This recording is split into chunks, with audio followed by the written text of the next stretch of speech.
শুভেচ্ছা এবং ভালোবাসা। এবার আলোচনার শুরুতে আমরা আল্লাহর প্রশংসা আদায় করি যে আল্লাহ আমাকে আপনাকে অসংখ্য নেয়ামতে ভিতরে ডুবাই রেখেছেন। বলেন আলহামদুলিল্লাহ। এই যে আমরা শ্বাস নিচ্ছি এবং দিচ্ছি, কয়টা নেয়ামত জানেন? আমরা শ্বাস নিচ্ছি, এটা একটা নেয়ামত। শ্বাস বের করতে পারতেছে, এটা দ্বিতীয় আরেকটি নেয়ামত। ঠিক কিনা বলেন? যদি কোনো মানুষ তার শ্বাস ভিতরে নিল, বের করতে পারলো না, তাহলে সে জায়গায় বের হয়ে যাবে। ঠিক কিনা বলেন? কোন মানুষ শ্বাস বের করে দিল, আবার ভিতরে নিতে পারলো না, তাহলে সে জায়গায় বের হয়ে যাবে। শ্বাস দেওয়া এবং নেওয়া এটা কার নিয়ামত? এই জন্য শুকরিয়া আদায় করবেন না? মনের অন্তর স্থল থেকে আল্লাহকে ভালোবেসে আবেগ সহকারে আল্লাহকে ধন্যবাদ জানান, আর সমস্যায় বলুন আল্লাহু আকবার, লিল্লাহি তাকবীর, লিল্লাহি তাকবীর। দেখেন, শ্বাস যেটা নিচ্ছি এটা পরিষ্কার পরিচ্ছন্ন, আর যেটা দিচ্ছি ময়লা আবর্জনা মিশ্রিত। ঠিক কিনা বলেন? আল্লাহ বলেন, বান্দা ইলাইকা রাহমাতি কায়েদ ওয়া মিনকা আল আসিয়াতি সায়েদ। জানো, আমি আমার পক্ষ থেকে সর্বদা তোমাকে নিয়ামত বর্ষণ করি আকাশ থেকে, আর তুমি আমাকে সর্বদা ময়লা আবর্জনায় দিয়ে যাচ্ছ। তো সময় তো উপস্থিতি, আসুন শিক্ষার গুরুত্ব নিয়ে ইসলাম কি বলেছে। বর্তমান সারা বিশ্বে টেকনোলজি যত উন্নত হয়েছে, মানুষের নিরাপত্তাহীনতা ততটাই ভুগছে। ঠিক কিনা বলেন? সারা বিশ্বে মানুষ গড়ার কারিগর কম, কিন্তু মানুষ গড়ার কারিগর সবচেয়ে বেশি। ঠিক কিনা বলেন? মানুষ গড়ার কারিগর খুঁজে পাওয়া যায় কম, কিন্তু মানুষ মারার কারিগর বেশি। সারা বিশ্বে পয়েন্টে পয়েন্টে পারমাণবিক বোমা এটা ফিট করা আছে, অ্যাটম বোমা ফিট করা। আচ্ছা বলেন তো, এই বোমাগুলা কেন ফিট করে রেখেছে? মানুষ গড়ার জন্য নাকি মারার জন্য? মানুষ মারার জন্য। যেই দেশে মরণাস্ত্র বেশি, ওই দেশকে আমরা উন্নত বলি বেশি। ঠিক কিনা বলেন? তাদেরকে আমরা ভয় পাই।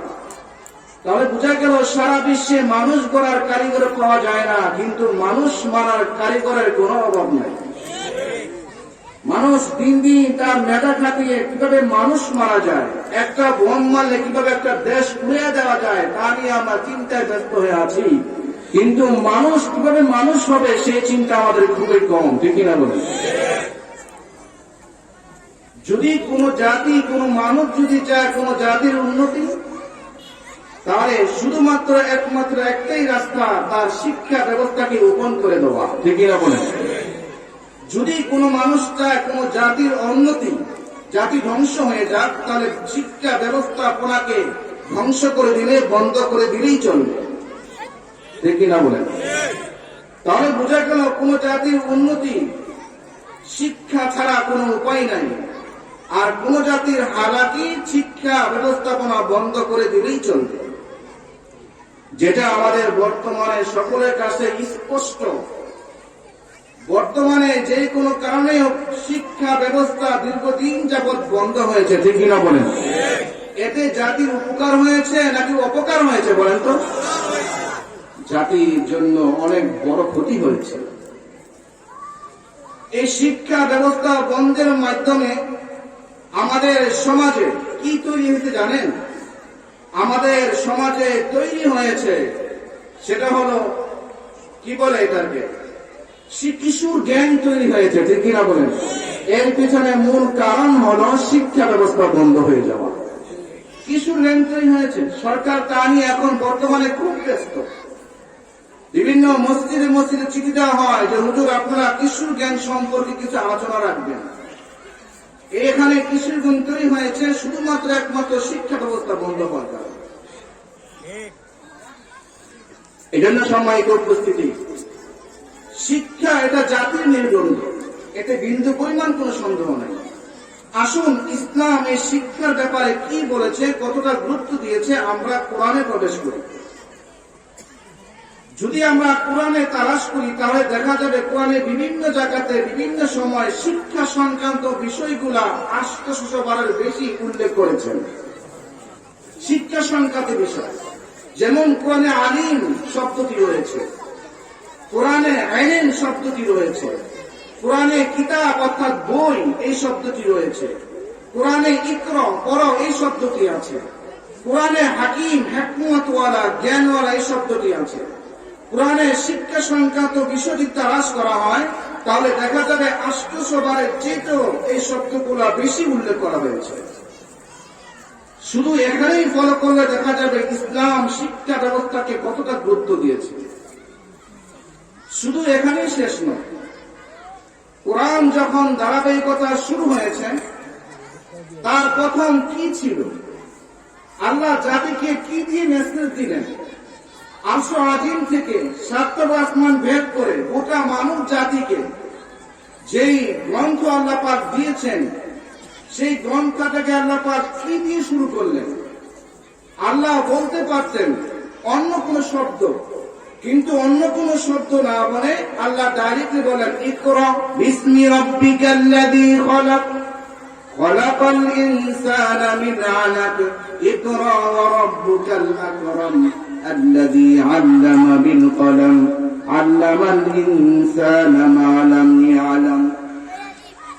এখানে আল্লাহ পাকের প্রথম মেসেজ, যিনি আরশ আজিম থেকে মানব জাতির সাথে কথা বলেছেন, সেই প্রথম কথাটা ছিল ইকরা, তোমরা পড়ো। সুবহানাল্লাহ বলবেন না?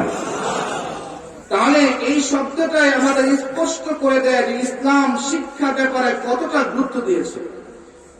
ইকরা পড়ো, আল্লাহ তো অন্য শব্দ দিয়ে শুরু করতে পারতেন, ইসমা শুনো, অ্যাটেনশন প্লিজ, তোমরা মনোযোগ সহকারে শুনো। আল্লাহ অন্য কোন শব্দ ব্যবহার না করে শুধু বললেন ইকরা পড়ো। কেন আল্লাহ পাক ইকরা দিয়ে কোরআনকে শুরু করলেন?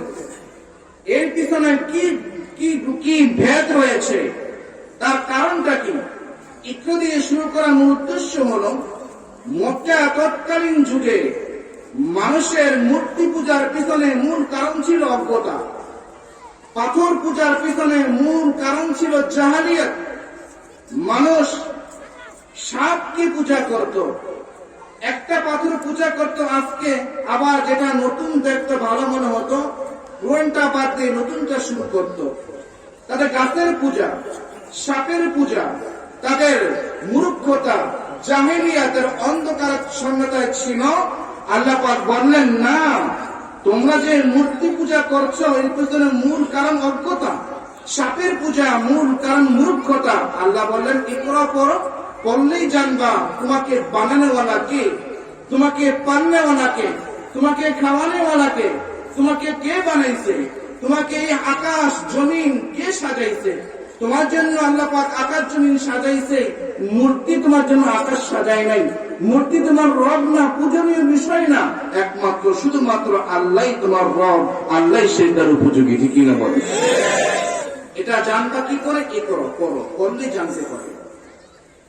এবার আসেন, পড়ার পরে আবার বললেন ইকরা বিসমি রাব্বিকাল্লাযী খলাক। ইকরা এই শব্দটা কোন নির্দিষ্ট মুসলমানকে সম্বোধন করে বলেননি, আল্লাহ পাক গোটা মানব জাতিকে সম্বোধন করে বলেছেন। ইকরা এই শব্দটি পড়ো, এটা একজন হিন্দুকে বলেছেন, খ্রিস্টানকে বলেছেন, ইহুদিকে বলেছেন, নাসারাকে বলেছেন, বৌদ্ধকে বলেছেন, গোটা মানব জাতিকে সম্বোধন করে বলেছেন। নির্দিষ্ট কোন মানুষকে বলেন নাই, বলেন না ইকরা আইয়ুহাল মুমিনিন, হে মুমিনরা তোমরা পড়ো, হে মুসলমানরা তোমরা পড়ো, এমনটি বলেননি। আল্লাহ গোটা মানব জাতিকে মেসেজ দিয়ে বললেন তোমরা সকলেই পড়ো, পড়লেই জানতে পারবে। যে পড়ে সে জাননেওয়ালা, সে শিক্ষিত, যে পড়ে না সে অশিক্ষিত, সে মূর্খ। যে পড়ে সে হলো আলেম, যে পড়ে না সে হলো জাহেল। যে পড়ে সে দৃষ্টি সম্পন্ন, আর যে পড়ে না সে ঘুমন্ত। ঠিক কিনা বলেন? ঘুমন্ত। এই জন্য আল্লাহ বলেন পড়ো, করলে তুমি জানতে পারবে তোমাকে বানানেওয়ালা কে, তোমাকে ফালনেওয়ালা কে, সেটা তুমি কাকে দিবা, ঠিক না বলেন? এই জন্য আমি অনেক সময় একটা কথা বলি, আল ঈমানু নূর ওয়াল কুফরু যুলমা। ঈমান হলো আলো, কুফর হলো অন্ধকার। এই জন্য দেখবেন মানুষ যখন অন্ধকারে পথ চলে, তখন পথ চলার সময় সে পদস্খলন ঘটে, সে বাধাগ্রস্ত হয়, কখনো পাথরের ধুসা খায়, কখনো গাছের ধুসা খায়, কখনো কূপে পড়ে যেতে চায়। কিন্তু আল ঈমানু নূর, ঈমান হলো আলো। যখন মানুষ অন্ধকারে পথ চললে যদি আলো থাকে, তাহলে সেই আলো তাকে নিরাপদে গন্তব্যে পৌঁছায় দেয়, ঠিকই না বলেন? এই জন্য কাফেররা অন্ধকারে পড়ে আছে, শিক্ষা ছাড়া অন্ধকার, অর্থাৎ তাদের কোনো জ্ঞান ছিল না বিধায় তারা অন্ধকারে পথ চলতে ছিল। এই জন্য চলার পথে তারা মূর্তির সামনে মাথা নত করত, তারা পাথরের সামনে মাথা নত করত, তারা গাছকে পূজা করত। এই জন্য আল্লাহ বলেন, না, এই অন্ধকার নিয়ে চললে হবে না, তোমাকে ঈমানওয়ালা হতে হবে, তোমাকে জ্ঞানওয়ালা হতে হবে। শিখো, তোমার চোখ খুলে যাবে, শিখো, তোমার মূর্খতা দূর হয়ে যাবে, তুমি সঠিক আল্লাহকে খুঁজে পাবে, ঠিক না বলি? যদি শিক্ষার আরেকটি কথা একটু গভীরে যাই, আল্লাহ বলেন ইকরা বিসমি রাব্বিকাল্লাযী খলাক। এখন কি করতে বললেন? বললেন ইকরা, পড়ো। কি করবা? কার নামে পড়বা? রব্বি, তোমার রবের নামের পড়ো। যে রব তোমাকে কি দিয়ে সৃষ্টি করেছেন? আলাক, জমাকৃত রক্ত দিয়ে সৃষ্টি করেছেন।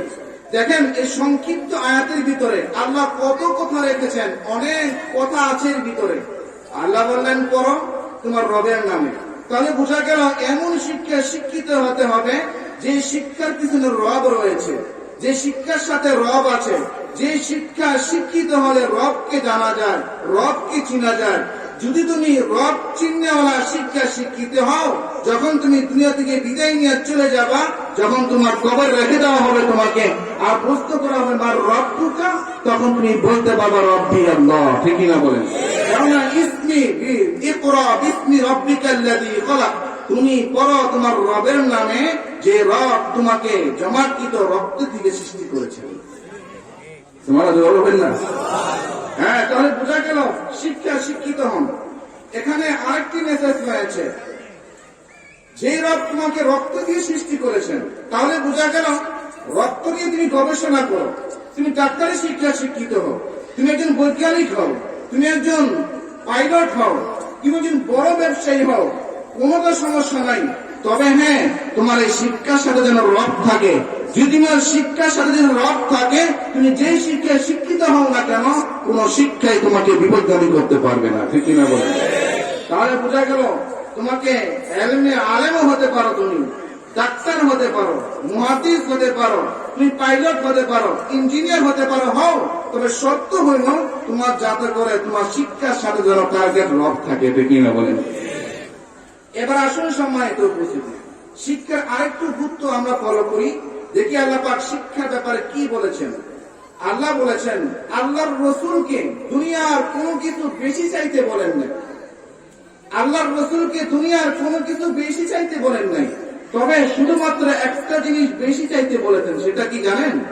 আল্লাহ পাক আল্লাহ রসুলকে শিখাই দিলেন, ওয়াকুর রব্বি জিদনি ইলমা, ওয়াকুর রব্বি জিদনি ইলমা, ওয়াকুর রব্বি জিদনি ইলমা।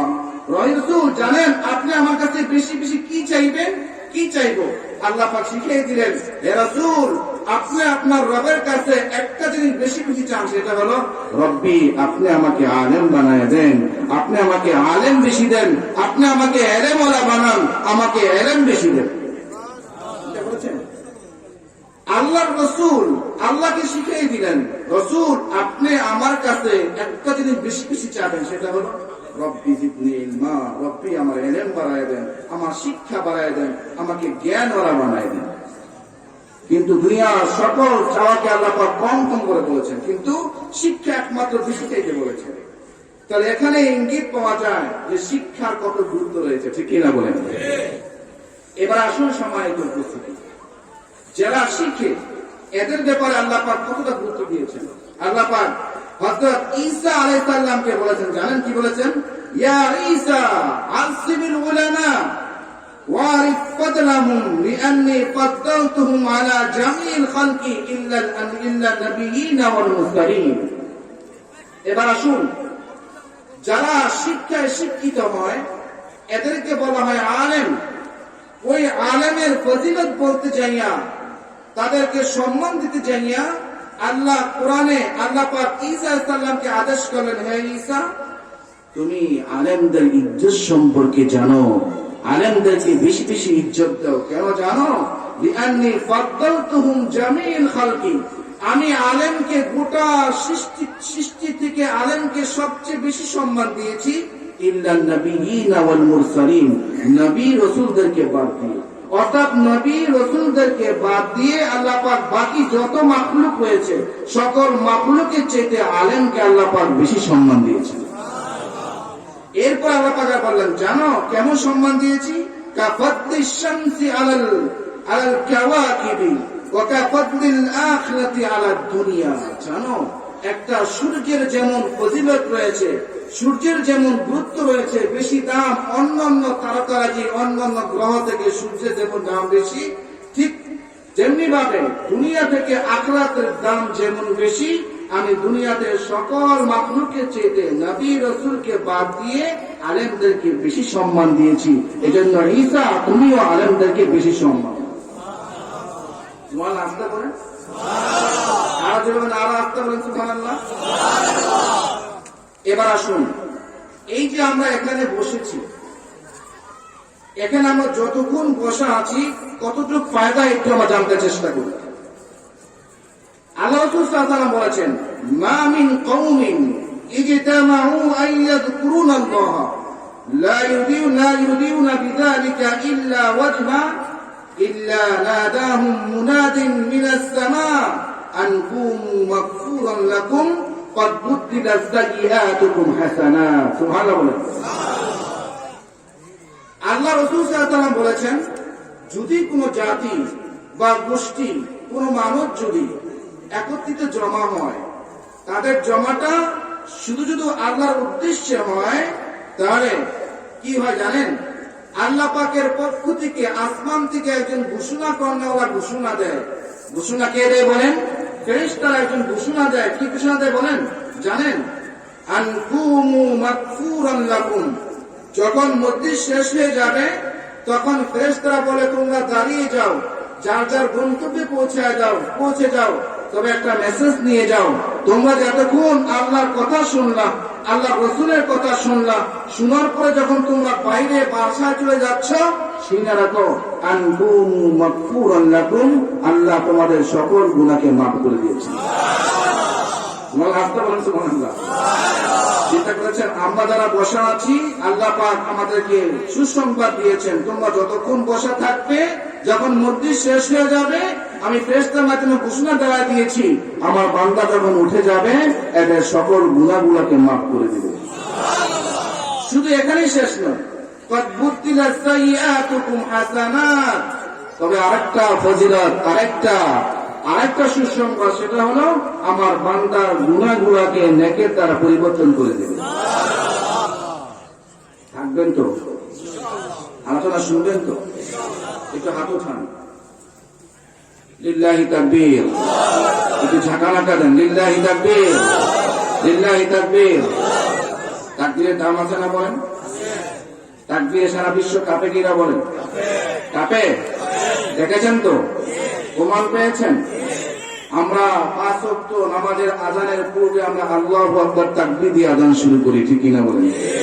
আল্লাহু আকবার তাকবীর দিয়ে আমরা নামাজ শুরু করি, আল্লাহু আকবার তাকবীর দিয়ে আমরা ঈদের নামাজে যাই, ঈদগাহে যাই, ঠিক কিনা বলেন? আল্লাহু আকবার তাকবীর যদি কোনো মুমিন দেয়, তাহলে তার আল্লাহু আকবার তাকবীরের ধ্বনিতে সারা বিশ্ব স্তব্ধ হয়ে যায়, ঠিক কিনা বলেন? ইন্ডিয়াতে হয়েছে না? ইন্ডিয়াতে হয়েছে কিনা বলেন? একটা অল্প বয়সের মুসলিম নারী মুসকান খান, তার তাকবীরের ধ্বনিতে হনুমানের গোষ্ঠী পালাইতে বাধ্য হয়েছে, ঠিক কিনা বলেন? শুধু এখানে শেষ নয়, তার তাকবীরকে আল্লাহ পাক সারা বিশ্বময় পৌঁছে দিয়েছে। মিন মাশারিকিল আরদি ইলা মাগারিবিহা, অমিনাল জানুবি ইলা শিমাল, পূর্ব পশ্চিম উত্তর দক্ষিণ মুহূর্তের মধ্যে সারা বিশ্বে ভাইরাল হয়েছে। এই জন্য আমাদের ইমানের চেতনের সামনে বাড়তে হবে ইনশাআল্লাহ। আপনারা শুনবেন তো ইনশাআল্লাহ? কে কে শুনবেন না? হাত উঠেন। হুঁশ থাকতে হবে। আপনাদের মানুষ এখনো সহজ সরল, এই জন্য বলছি হুঁশ থাকতে হবে, পাশাপাশি হুঁশ থাকতে হবে। এবার আসুন সম্মানিত উপস্থিতি, শিক্ষা সম্পর্কে আরেকটি চমৎকার হাদিস শুনি। রাসূল বলেছেন, মান সালাকা তারিকান ইয়ালতামিসু ফীহি ইলমান সাহালাল্লাহু লাহু তারিকান ইলা জান্নাহ। চমৎকার হাদিস। রাসূল বললেন, যখন কোন মানুষ দ্বীনি ইলম শিক্ষা করার জন্য ঘর থেকে বের হয়, তাহলে আল্লাহ পাক ওই লোকটার জন্য জান্নাতের রাস্তাকে সহজ করে দেন। চিন্তা করেছেন?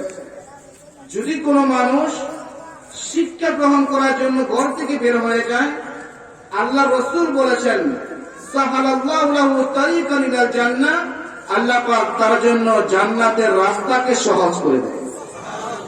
এবার এই জান্নাতের রাস্তা কাকে সহজ করে দেয়? যিনি শুধু শিক্ষার জন্য বের হয়ে যায়।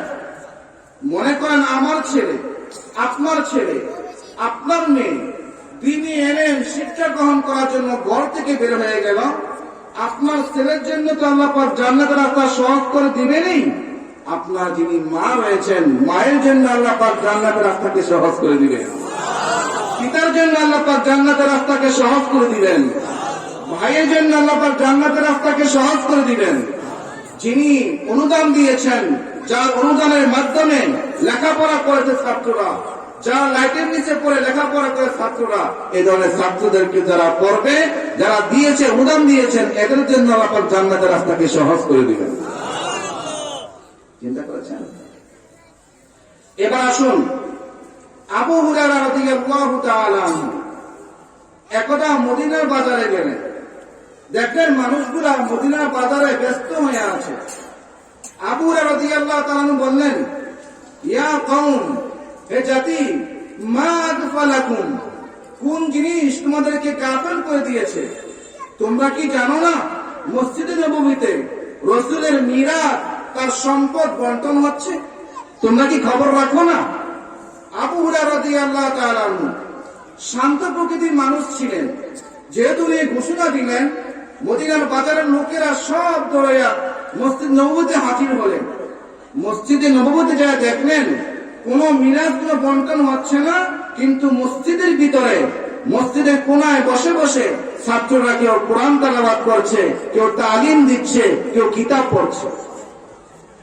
এবার সকলে ঘুরে ফিরে চলে আসলেন। আবু হুরায়রাকে বলেন, ইয়া আবু হুরায়রা, মাযা কুলতা মা কুলত, তুমি এই কথা কেন বললা যে কথা কোনো বাস্তবতা নেই? ওখানে তো আমরা কোন রাসূলের মিরাজ বন্টন দেখলাম না, আমরা তো শুধু দেখলাম যেখানে জিকির হচ্ছে, যেখানে তালিম হচ্ছে, যেখানে তারবিয়ত হচ্ছে, ছাত্রদেরকে শিক্ষা দেওয়া হচ্ছে, তাই তো দেখলাম। এবার আবু হুরায়রা রাদিয়াল্লাহু তাআলা বলেন, ওইহা, হায়, তোমরা কি ভুলে গিয়েছো? রাসূল কি বলে নাই? রাসূল কি বলে নাই, আল উলামা ওয়ারাসাতুল আম্বিয়া লাম ইওয়ারিসু দিনারা ওয়ালা দিরহামা? তোমরা কি রাসূলের হাদিস ভুলে গেছো? আলেমরা হলো নবীগণের ওয়ারিস, সকল আম্বিয়া কেরামদের ওয়ারিস, শুধু আমার নবীর ওয়ারিস না, আদম আলাইহিস সালাম থেকে নিয়ে আমাদের রাসূল পর্যন্ত যত লক্ষ লক্ষ নবী রাসূল দুনিয়া থেকে বিদায় নিয়েছেন, প্রত্যেকটা নবী রাসূলের ওয়ারিস হলো আলেমরা। তোমরা আসতে বলেন সুবহানাল্লাহ। এবার রাসূল বলেন, লাম ইওয়ারিসু দিনারা ওয়ালা দিরহামা, শোনো, আলেমরা, আলেমদেরকে রাসূল টাকা পয়সার সম্পদের ওয়ারিস বানান নাই, তবে আলেমদেরকে আল্লাহর রাসূল তার ইলমে নবুয়তের ওয়ারিস বানাইছেন। যদি রাসূল আমাদেরকে টাকা পয়সার ওয়ারিস বানাইতেন, আল মাল ইয়াহলিক, মানে দিন হালাক হয়ে যাইত, টাকা পয়সা গুম হয়ে যাইত, আমি নিজেই মারা যাইব, সহায় সম্পদ দুনিয়ায় পড়ে যাবে, কিন্তু রাসূল 22 আমাদের জন্য মাল সম্পদ রেখা যায় নাই, এমন সম্পদ রেখা গেছেন যে সম্পদটা কিয়ামতের জন্য বড় সম্পদ হয়ে দাঁড়াবে। হ্যাঁ, আর উলামা ওয়ারাসাতুল আম্বিয়া, এবার সকল নবীগণের ওয়ারিস আলেমরা পাইছেন। এবার নবীর মধ্যে একজন ছিলেন নূহ আলাইহিস সালাম, আমরা নূহ আলাইহিস সালাম কি ওয়ারিস পাইছি? আলেমরা নূহ আলাইহিস সালামের ধৈর্য পেয়েছে, সবর পেয়েছে। নূহ আলাইহিস সালাম 950 বছর উম্মতকে দাওয়াত দিয়েছেন। সকালবেলা বের হয়ে যাইতেন, উম্মতটা দাওয়াত শুনে না পাথর মারতো, ঝাঁটা মারতো, তাকে প্রহার করা হয়েছে, উনি রক্তাক্ত হয়েছেন, বেহুশ হয়ে পড়ে যাইতেন। লোকজন ধরাধরি করে বাসায় নিয়ে আসতো। সকালবেলা হুঁশ ফিরলে আবার দাওয়াতের কাজে লিপ্ত হয়ে যাইতেন। ধৈর্যের সাথে দাওয়াত দিয়েছেন, সেই নূহ আলাইহিস সালামের ধৈর্য আলেমরা পেয়েছে, ঠিক কিনা বলেন? আলেমদেরকে প্রহার করা হয়, আলেমদেরকে অন্যায়ভাবে নির্যাতন করা হয়, সেই নূহ আলাইহিস সালামের ধৈর্য আলেমরা পেয়েছে। রাসূল বলেছেন, শোনো, আলেমদেরকে বইকো না, জানো আলেমরা কলিজার টুকরা আমার। ওয়ারিস কারা পায়? যাদের সাথে ব্লাড সম্পর্ক তারা পায়, ঠিক কিনা বলেন? আলেমদের সাথে আমার সাথে ব্লাডের সম্পর্ক। আলেমদেরকে তোমরা বইকো না, আলেমদেরকে মাইরো না, জানো আলেম আমার খুব কাছের মানুষ। ইব্রাহিম আলাইহিস সালামের কি ওয়ারিস পাইছি আমরা? ইব্রাহিম আলাইহিস সালামের জুহুদ পেয়েছি, ইব্রাহিম আলাইহিস সালামের ধৈর্য পেয়েছি আমরা, ইব্রাহিম আলাইহিস সালামের সাহস পেয়েছি। ইব্রাহিম আলাইহিস সালামকে আগুনে পালানো হয়েছিল, ইব্রাহিম আলাইহিস সালাম ভয় পায় নাই, ঠিক কিনা বলেন? যদি এমনি করে বর্ণনা করতে চাই তাহলে সমস্ত নবীর বর্ণনা করা যাবে, কিন্তু সময় খুব সংক্ষিপ্ত। সময় কি বলেন? সময় কি বলেন?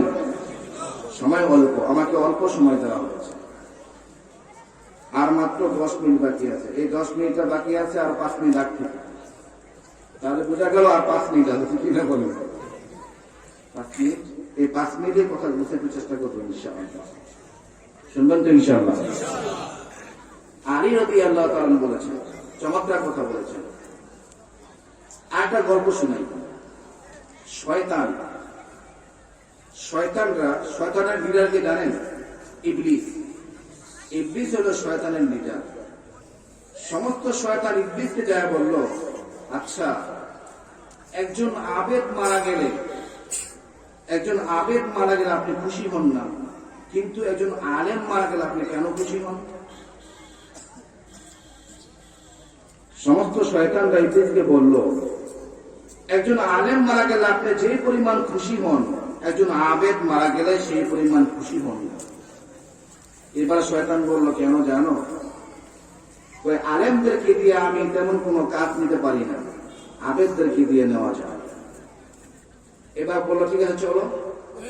একজন আবেদ মসজিদে বসে ইবাদত করছে। শয়তান মানুষের বেশে যায় বলল, একটা প্রশ্ন করতে চাই। কি প্রশ্ন করেন? আচ্ছা, আপনার রব কি পারে, সে কি পারবে গোটা বিশ্বটাকে একটা ডিমের ভিতরে ঢুকাইতে? ফি দাউফিল বাইদা, একটা ডিমের ভিতরে গোটা বিশ্বটাকে ঢুকাইতে পারবে? আবেদ বলল, লা আদরি, আমার জানা নাই। শয়তান বলল, দেখছো, সে মুহূর্তের মধ্যে কাফের হয়ে গেল, সে আল্লাহর কুদরতকে বিশ্বাস করে না। এবার যদি আলেমের কাছে চলে গেল, প্রশ্ন করলো, একটা প্রশ্ন রয়েছে আমার, করেন কি প্রশ্ন? আচ্ছা, আপনার রব কি পারবে গোটা বিশ্বটাকে ফি দাউফিল বাইদা, একটা ডিমের ভিতরে ঢুকাইতে? আলেম অনায়াসে করে বলল, হ্যাঁ অবশ্যই পারবে। কিভাবে পারবে? বলল, কুন ফায়াকুন, আল্লাহ বলবে হয়ে যাও, হয়ে যাবে, ঠিক না বলেন? আল্লাহর কুদরত হুয়া কাদির মাতলাক, ইন্নাল্লাহা আলা কুল্লি শাইইন কাদির। আল্লাহ সকল জিনিসের উপর ক্ষমতা রাখেন, ঠিক না বলেন? আল্লাহ চাইলে আকাশকে জমিন বানাইতে পারেন, জমিনকে আকাশ বানাইতে পারেন, পাহাড়কে কূপ বানাইতে পারেন, কূপকে পাহাড় বানাইতে পারেন, ঠিক না বলেন? দেখছো একজন আলেম কিভাবে পুত্র দিয়ে ফেললো, তার পুত্র আল্লাহর পুত্রের প্রতি কত বিশ্বাস রয়েছে, কিন্তু আবেদ মুহূর্তে সে কাফের হয়ে গেল। আলোচনা অনেক ছিল, সম্মানিত উপস্থিতি। জানেন একজন আলেমের কথা ফজিলত? একজন আলেমের ফজিলত, সকল ফেরেশতারা একজন আলেমের জন্য মাগফিরাতের দোয়া করে। হাত্তা আন-নামলা ওয়াস-সামাকা তাহতাল বাহর ওয়ান-নামলা ফি ইজরিহা, একটা পিপিলিকা গর্তে বসে বসে আলেমের জন্য মাগফিরাতের দোয়া করে, আলেমের জন্য আল্লাহর কাছে ক্ষমা প্রার্থনা করে, মাছগুলা ক্ষমা প্রার্থনা করে। আচ্ছা, এই প্রাণীগুলা কেন ক্ষমা প্রার্থনা করবে? কেন আলেমরা প্রাণীর হক সম্পর্কে জানে। আলেম জানে কোন প্রাণী হক, কোনটা না হক, কোনটা জায়েজ, কোনটা না জায়েজ। আলেম জানে কোন প্রাণী কিভাবে ব্যবহার করতে হয়, আলেম জানে কোন প্রাণী কিভাবে সহজে জবাই করতে হয়, আলেমরা জানে। এজন্য আলেম সম্পর্কে, আলেমদের ব্যাপারে সমস্ত প্রাণী কুল কায়নাত তাদের জন্য তাসবিহ পড়ে, সুবহানাল্লাহ বলবেন না? এই জন্য সম্মানিত উপস্থিতি, আলেমকে সম্মান করবে। কিয়ামতের ময়দানে দেখা যাবে অনেক আলেম জান্নাতে যাবে, পাশ দিয়ে লোকজন জড়ো হয়ে দাঁড়াবে, লাইন ধরবে, বলবে হাই আপনি চলে যাচ্ছেন, ভুলে গেছেন আমাকে, আমি না আপনাকে সালাম দিয়েছিলাম, সুবহানাল্লাহ বলবেন না? আমি না আপনাকে সালাম দিয়েছি, হাই আপনি চলে যাচ্ছেন, ভুলে গেছেন, আমি না আপনাকে চা খাওয়াইছিলাম, হাই আপনি যাচ্ছেন, ভুলে গেছেন আমাকে, আপনি না আমার বাসায় খানা খাইছিলেন, হ্যাঁ আপনি না আমার বাসায় বসছিলেন, আমি না আপনাদের দেখা করতে গিয়েছিলাম। আল্লাহ পাক উসিলা দিয়ে দিয়ে বলবে হ্যাঁ ঠিকই তো, তোমাকে সালাম দিয়েছিল, ঠিকই তো তোমার জন্য খানা দিয়েছিল, তোমাকে চা খাওয়াইছিল, তোমার সাথে সম্পর্ক রেখেছিল, তুমি একা চলে যাও কেন, তাকে সহ করে নিয়ে যাও। চিন্তা করেছেন? এই যে একটা মাদ্রাসা, এই যে একটা মাদ্রাসা, আমরা ইউনিয়নে কতগুলো লোক বসবাস করি, 300-400 ছাত্র, আমরা এতগুলো হাজার হাজার মানুষ মিলে পালতে পারি না। এটা তো আমাদের জন্য দুর্ভাগ্য, ঠিক কিনা বলেন?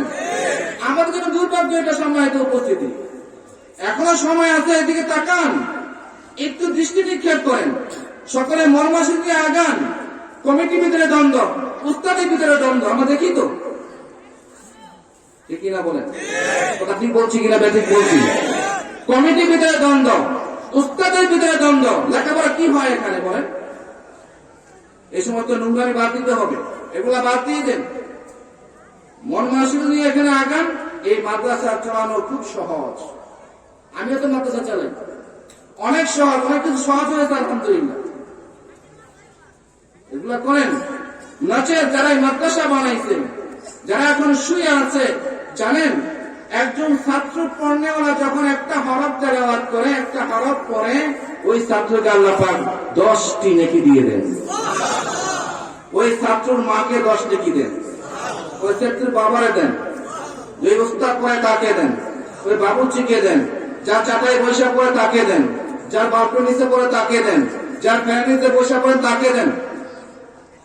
যে ছাত্রকে তার চাচি করে নিয়েছে তাকেও 10 নেকি দেওয়া হয়। তোমার বলবেন না? তাহলে কেন আপনারা সব থেকে বঞ্চিত হবেন? চাল পাঠায় দেন, অনেক সময় চাল থেকে 1 বস্তা পাঠায় দেন। অনেক সময় বিভিন্ন আসবাবপত্র থাকে না, এগুলো খোঁজ খবর রাখেন। এখানে অনেক এতিমরা বসবাস করে, রসুল এতিম ছিলেন, ঠিক কিনা বলেন? রসুল তো এতিম ছিলেন, এখানে অনেক এতিমরা বসবাস করে, অসহায় মানুষরা বেশি লেখাপড়া করে এখানে। এই জন্য সম্মানিত উপস্থিতি, আলেমদেরকে সম্মান করুন। আপনার কপাল খুলে দিলে কে বলেন? আল্লাহ খুলে দিবে। এখানে সম্মানিত আলোচনা শেষ, এখানে শেষ করলাম। ওমা আলাইনা ইল্লাল বালাগ। যদি কোনো কথা কষ্ট পেয়ে থাকেন বা ভালো হয়ে থাকে, আমাকে ক্ষমা সুন্দর দৃষ্টিতে দেখবেন। ওমা আলাইনা ইল্লাল বালাগ। আলহামদুলিল্লাহ।